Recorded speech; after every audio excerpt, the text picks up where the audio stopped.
Ladies and gentlemen, welcome to the secret side of the Storytellers for the first time. Ellen Chamberlain. Let's give it up.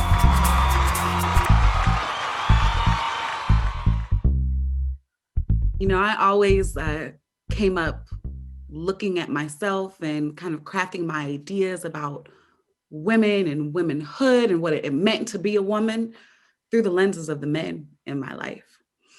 Those prominent men were really mostly my father, my pastor, and my uncles down south in Florida. You know, my daddy had this big thing about hair, and he always wanted to see his little girls with our hair pressed out, maybe with barrettes all over the place and always in a dress. So I did my best to be that kind of little girl for him. And then in church, little girls were encouraged to be inquisitive, but to always remain polite. So I did my best to kind of be that kind of girl and incorporate that into my overall idea of what it meant to be a lady and be a woman when I grew up.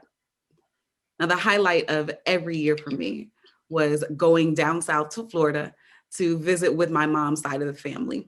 Every summer we'd hang out in North Florida, and there my uncles had their own ideas of what women or a little woman in training should be. To them, they were thinking about the women that they grew up with in the 60s, not the wild, free kind, but the prim and proper kinds of women who were quiet but took care of home. So I did my best to learn how to be more of a homemaker and to take care of all the folks in the family. And as I'm going through these motions, the irony in all that is that I was surrounded by some amazing women. And I didn't look to them, though, to kind of shape who I was. Maybe it was because everything that they were seemed so unattainable for me. But for me, it was listening to my daddy and my pastor and my uncles. And that's how I knew what kind of woman I wanted to be. I remember being as young as maybe 6 years old, getting ready for church, making sure that everything is in place. Hair is neatly pressed, twisted with barrettes in place, matching lace gloves and socks. And of course, I had to have on a big puffy dress. But even as a little girl, I'm looking in the mirror and I'm recognizing that that reflection isn't quite jiving with who I felt I was or who I was supposed to be. Like I knew I looked the part. I knew I was pulling it off really well, but I just didn't think that the girl looking back at me truly reflected who I was. So fast forward to middle school, and everybody is strange and awkward in middle school, right? I know I was. I definitely felt I was. And in middle school, the glaring difference between me and all of my friends came to show because at that point, all the girls are becoming boy crazy. It's all about, girl, did you see such and such get off the bus? And have you seen what this brother's been wearing lately? And I couldn't care less. I mean, I cared about my girlfriends. I cared about their opinions. It mattered to me that they were interested in these boys now and what they thought and how they felt. But I just didn't mirror their feelings. And I remembered seeing the clips of Ellen DeGeneres come out on Entertainment Tonight, you know, years before that. And I remember it was such a big deal and everyone kept talking about how groundbreaking it was for this lesbian to do what she'd done. And before Ellen, I didn't have any type of vocabulary. All I knew was that I felt different. But in listening to the news surrounding her coming out, I'm getting equipped with some new vocab here. And I'm thinking, well, maybe it's that lesbian thing. Maybe that's why I don't feel like the rest of the girls that I hang out with. And I thought I was doing all the things right. You know, I wore the dresses, I rocked the hair, I took ballet classes. I did all the things that I thought a little woman in training should do, but I didn't quite feel right.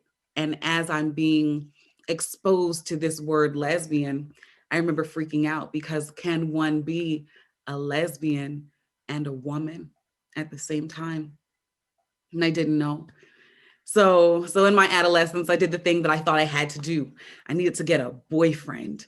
So I did. I got my first beard when I was in the 6th grade. And I made it a point to, you know, handpick a guy who was going to be perfect. He'd be kind and respectful and got good grades. Someone who my mom wouldn't have too many issues with if I came home and said I had a boyfriend.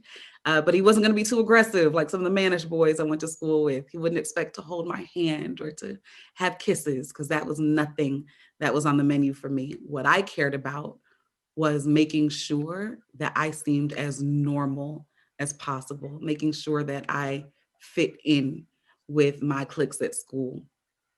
And I played that game and I ran that race all throughout high school. But it was when I got to college that I decided to do things differently. I moved out of state. I went to an HBCU and I figured, now is my opportunity to be me, to start carving my own path. Gone were the perms and the dresses, and in all of a sudden was the afro and the jeans and the t-shirts or whatever's clever because it's college in the South. And I was out and proud and pontificating with my new queer group of friends about rainbow this and drag that. And I was really feeling like I was coming into my own.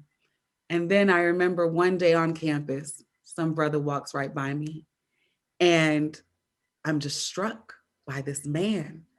And more than that, I'm struck by my feeling toward this man because, I'm finally coming to terms with who I am, and who I am is a lesbian, right? And to be a lesbian may or may not be to be an exact woman, but I'm in the vein, right?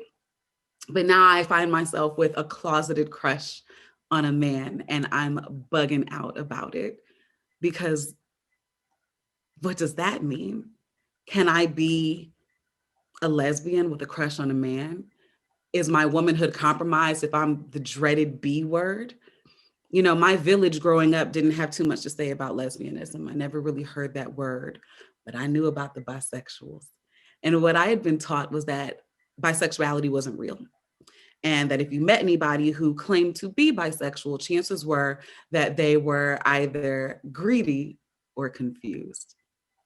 So I found myself terrified as I reconciled with new feelings, just as I thought I was figuring it out and figuring out who I was and how I fit into this space, this world. I get everything twisted and turned on its ear. You can imagine how difficult it is being a Black girl named Ellen who liked girls. I got lots of degenerate jokes growing up, and I was just getting to a point where all those things could kind of roll off my back. And then I have a crush on a boy. And I didn't know what to do with it. And I kept it to myself for years.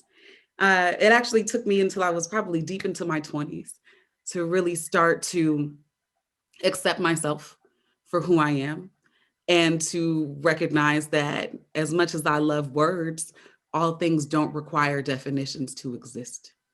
I am who I am and I love who I love and I'm attracted to whomever I'm attracted.